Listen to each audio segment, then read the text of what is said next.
2 Kings chapter 20.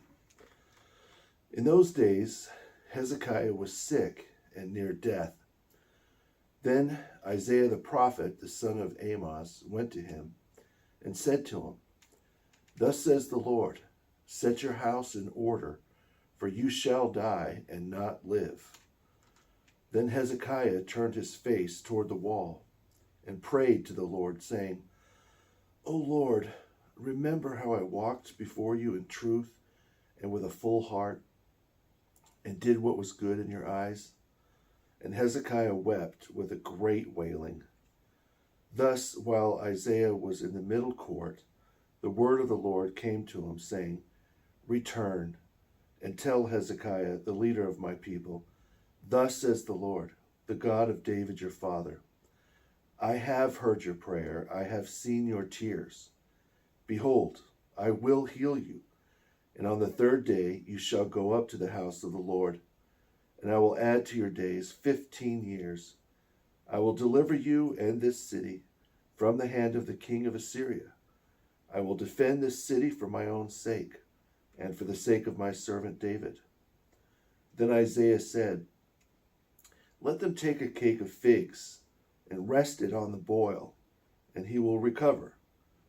And Hezekiah said to Isaiah, "What is the sign that the Lord will heal me, and that on the third day I shall go up to the house of the Lord?" And Isaiah said, "This is the sign from the Lord, that the Lord shall do what he said. Either the shadow of the sundial will move forward 10 degrees, or should it go backward 10 degrees?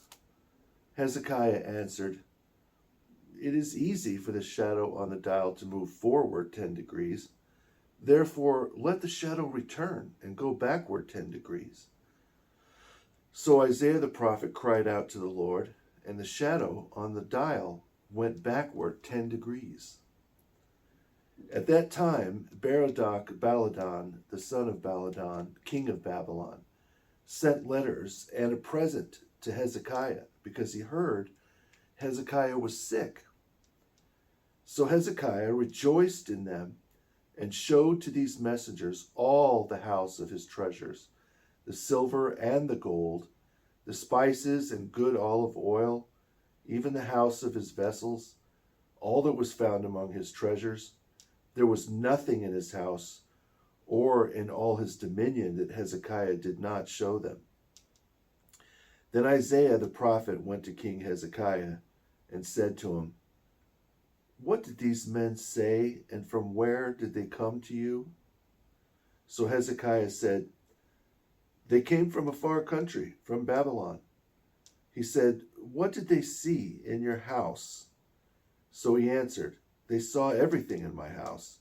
There was nothing in my house I did not show them, even what is in my treasuries."